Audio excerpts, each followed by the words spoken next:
Empower. Minggu kemarin kita belajar tentang tema itu dari Pak Franky Utana, dan kita semua diberkati dengan pembahasan yang sangat sederhana dan benar-benar membuat kita bisa melakukan firman Tuhan dalam kehidupan kita sehari-hari secara sederhana. Sebab itu saya hanya perlu mengulang sedikit saja untuk kita menjadi materi komsel kita untuk minggu ini, untuk hari ini.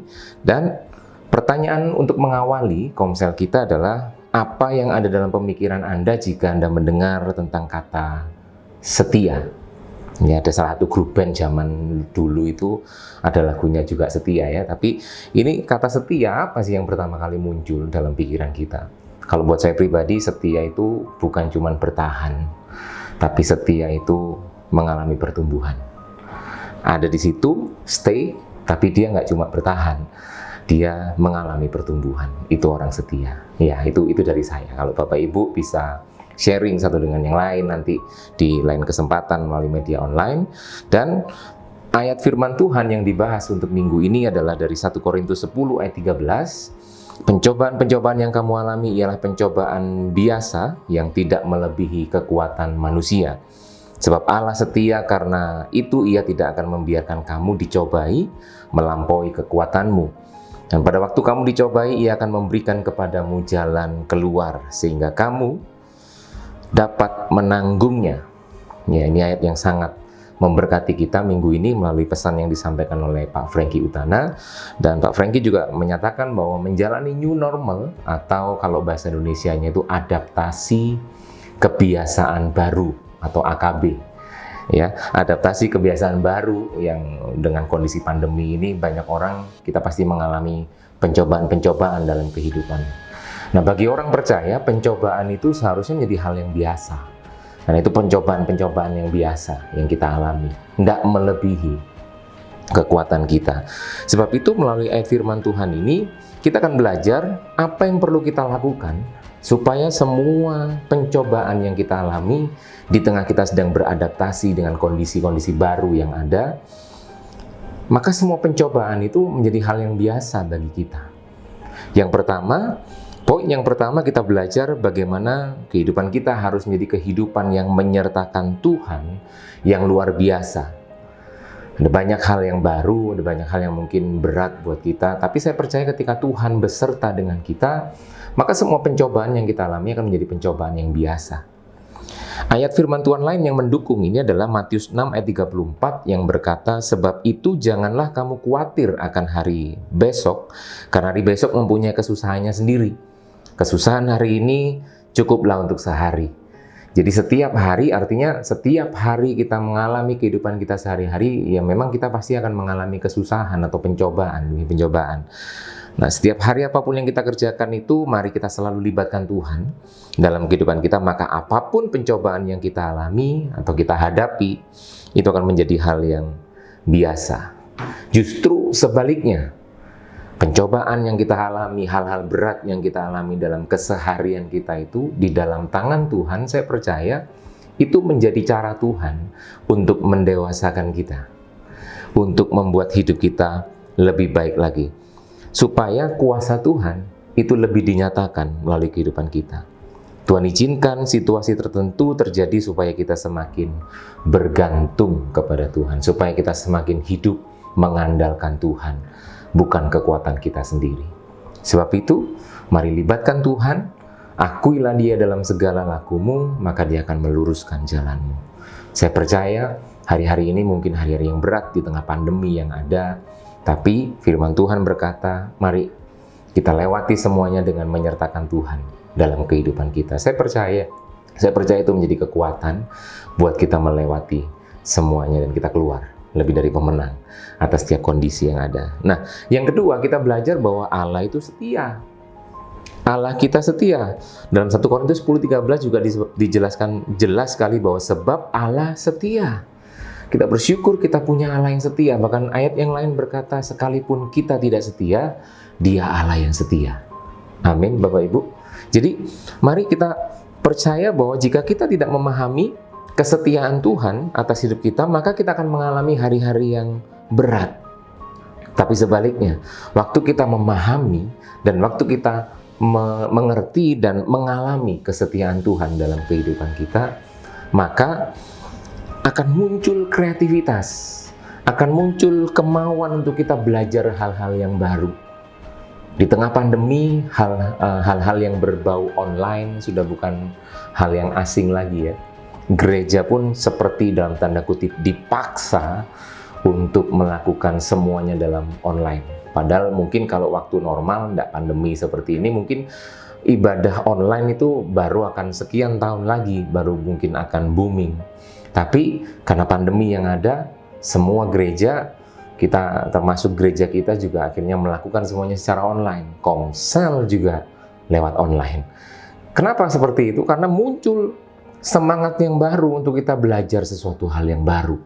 Jualan sekarang jualan online. Jadi semua serba online. Ya kan? Bahkan gereja tidak lagi yang kita dibawa ke gedung gereja, tapi gereja dibawa di rumah. Kita beribadah di rumah. Segala sesuatunya baru. Hal-hal yang baru, tapi kita lakukan itu dengan semangat. Kenapa? Karena saya percaya kita adalah orang-orang yang mengalami kesetiaan Tuhan dalam kehidupan kita. Ayat firman Tuhan yang mendukung untuk poin ini adalah Ibrani 13 ayat 5b. Di sana dikatakan, karena Allah telah berfirman, aku sekali-kali tidak akan membiarkan engkau, dan aku sekali-kali tidak akan meninggalkan engkau. Bapak Ibu, poin yang kedua kita belajar untuk kita empower dalam Tuhan, dalam kehidupan kita hari-hari ini. Mari kita mengerti, kita memahami, dan kita mengalami kesetiaan Tuhan dalam kehidupan kita. Yang ketiga, poin yang ketiga dikatakan bahwa Tuhan tidak pernah punya tujuan untuk mencelakakan kita. Oh iya, kita anak-anaknya. Nggak mungkin ada orang tua, ya saya pun jadi orang tua, saya nggak mungkin kepingin anak saya celaka. Sekalipun saya harus izinkan hal-hal yang tidak menyenangkan buat anak saya, dia harus alami. Ada disiplin dalam belajar, misalnya ada disiplin dalam clean up, bertanggung jawab untuk habis mainan. Ayo clean up, dibersihkan, itu tanggung jawab yang kadang dia nggak suka lakukan itu. Tapi kita orang tua harus mendisiplin anak kita untuk ayo habis main dikembalikan, habis ngapain dikembalikan lagi. Ada waktu juga untuk kadang nonton TV, kadang main, tapi ada waktu untuk belajar. Ya, sebagai orang tua kita pun kepingin yang terbaik buat anak-anak kita. Nggak pernah ada tujuan kita pingin mencelakakan anak-anak kita. Orang tua yang manusia, yang terbatas saja punya keinginan seperti itu, apalagi Tuhan kita. Nggak ada sedikit pun tujuan dari Allah kita untuk mencelakakan kita. Roma 8 ayat 28 berkata, kita tahu sekarang bahwa Allah turut bekerja dalam segala sesuatu untuk mendatangkan kebaikan bagi mereka yang mengasihi Dia, yaitu bagi mereka yang terpanggil sesuai dengan rencana Allah. Dari ayat ini kita belajar bahwa yang pertama kita mesti mengasihi Tuhan. Itu dulu yang kita harus pastikan. Apakah kita adalah orang-orang yang mengasihi Tuhan? Baru kebaikan demi kebaikan, baru hidup kita pun akan dibawa untuk kita pun menjadi kebaikan buat orang lain. Orang merasakan kebaikan Tuhan melalui kita. Iya kan? Jadi Bapak Ibu, mengasihi Tuhan menjadi bagian yang harus kita lakukan terlebih dulu, sehingga kita akan mengalami kehidupan yang dibawa dalam kebaikan demi kebaikan yang Tuhan nyatakan. Dan melalui itu pun kita boleh menjadi kebaikan buat orang lain. Orang lain merasakan berkat melalui kehidupan kita. Nah, hal yang perlu kita perhatikan adalah orang yang mengasihi Tuhan itu bukan orang yang tidak cukup cuma sekedar suka baca firman.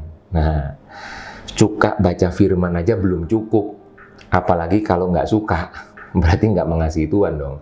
Sederhana, suka baca Alkitab, nggak cuma suka baca Alkitab, dia suka merenungkan, lalu memperkatakan, merenungkan, melakukan dan menghidupi firman Tuhan dalam kehidupan sehari-hari. Itu tanda orang yang mengasihi Tuhan. Sebab itu penting sekali kita memiliki yang namanya devotional life. Bapak Ibu, Komsel Rock Surabaya ke depan kita akan benar-benar fokus untuk kita bangun devotional life dan juga mesbah keluarga kita. Kenapa itu penting? Untuk membangun kehidupan kita, supaya kita lebih lagi mempunyai gaya hidup mengasihi Tuhan. Baca, renungkan, perkatakan, lakukan, dan jadikan itu kehidupan kita sehari-hari. Firman Tuhan itu tanda orang yang mengasihi Tuhan. Yang keempat, poin yang terakhir, kita belajar bahwa mari kita yakin bahwa Yesus adalah jawaban. Bagian yang terakhir dari 1 Korintus 10 ayat 13 yang jadi ayat bacaan kita hari ini mengatakan bahwa pada waktu kamu dicobai, Ia akan memberikan kepadamu jalan keluar. Ia akan memberikan kepadamu jalan keluar. Inilah jawaban. Yesus akan selalu menjadi jawaban dalam setiap persoalan kita. Dan itu jawaban yang terbaik. Amin. Nah, ayat pendukung yang lain, 1 Petrus 5 ayat yang ke-7 berkata, serahkanlah segala kekhawatiranmu kepadanya, sebab Ia yang memelihara kamu. Mari, di dalam Yesus, kita selalu ada jalan keluar atas setiap hal yang kita hadapi. Tidak perlu takut, tidak perlu khawatir. Mari tetap ada dalam Tuhan dan makin perkuat percaya kita kepada Tuhan. Maka kita akan menjadi orang-orang yang menang atas setiap kondisi yang ada. Amin. Pertanyaan apapun, keadaan apapun yang kadang membuat kita bertanya-tanya, Tuhan kenapa seperti ini? Mari kita datang sama Tuhan. Dia adalah jawaban. Bahkan Dia itu jawaban untuk semua itu. Waktu kita punya Tuhan dalam kita, percayalah, kita punya jawaban atas setiap persoalan, atas setiap pencobaan yang Tuhan izinkan harus kita alami. Nah, sebagai pertanyaan untuk bahan komsal kita, yang pertama Bapak Ibu, mari, apa yang seringkali membuat kita sulit melihat Tuhan ketika kita mengalami pencobaan-pencobaan dalam kehidupan? Kadang kita fokusnya keliru ya. Waktu kita mengalami pencobaan itu kita fokus di pencobaannya aja, seperti kupu-kupu. Bapak Ibu pernah tahu ceritanya? Di kamar mandi itu kan ada jendela yang ada 2 kaca, satu di belakang, satunya di depan, yang sebenarnya ada lubang di situ. Tapi kupu-kupunya fokusnya cuman dia kepingin keluar, jadi dia menabrak-nabrak kacanya aja. Padahal seharusnya ketika dia agak jauh sedikit, dia harus tahu jalannya kemana, ya dia pasti bisa keluar sebenarnya. Nah, kadang pencobaan itu membuat kita nggak bisa ngelihat Tuhan. Kenapa? Karena kita fokus dengan cara kita sendiri, fokus dengan kekuatan kita sendiri. Itu yang membuat kita nggak bisa ngelihat bahwa ada Tuhan di dalam semuanya itu. Di tengah kondisi yang ada, Tuhan berikan jalan keluar. Kadang itu nggak kelihatan, karena kita terlalu fokus dengan cara kita, dengan apa yang menurut kita baik, apa yang menurut kita terbaik. Dan itu kita terlalu fokus di situ, kita nggak dapat jalan Tuhan. Kita nggak bisa lihat Tuhan di dalamnya. Nah, yang kedua, sharingkan beberapa ayat atau kesaksian singkat Anda yang menyatakan tentang kesetiaan Tuhan. Boleh sharing nanti melalui media online ya, melalui WA, personal to personal. Boleh sharing satu dua orang, boleh sharing. Lalu ketiga, komitmen apa yang kita bangun supaya kita memiliki kehidupan yang senantiasa mengasihi Tuhan. Supaya segala kondisi yang ada, Tuhan bawa kita mengalami kebaikan, bahkan kita menjadi kebaikan buat orang-orang di sekitar kita. Amin. Mari setiap komsel, ada pokok doa yang ada di materi kita, tapi saya percaya setiap komsel punya pokok doa. Yang penting kita berdoa untuk kota kita, buat bangsa kita, bahkan buat teman-teman komsel kita yang saya percaya, itu boleh menjadi kekuatan. Satu dengan yang lain kita saling menguatkan, saling mendoakan. Dan kita akan lewati semua kondisi dengan baik. Kita akan berdoa. Tuhan, ucap syukur. Berkati setiap komsel yang ada Tuhan, di tengah kondisi yang ada, mereka semuanya boleh tetap semangat, boleh tetap mempunyai kekuatan, boleh terus dalam penyertaan, perlindungan, kekuatan yang dari Tuhan untuk melewati hari-hari ini Tuhan. Dan biar di dalam komsel kami dikuatkan, kami dinasehati, bahkan di dalam komsel kami bertemu dengan Engkau Tuhan, dan Engkau menjadi jawaban atas setiap persoalan kehidupan kami. Terima kasih, biar firman Tuhan termateraikan buat kami semua, dan kami semua hidup semakin disempurnakan di dalam Tuhan. Berkat-Mu buat setiap kami Tuhan. Di dalam nama Yesus kami berdoa bersyukur. Amin.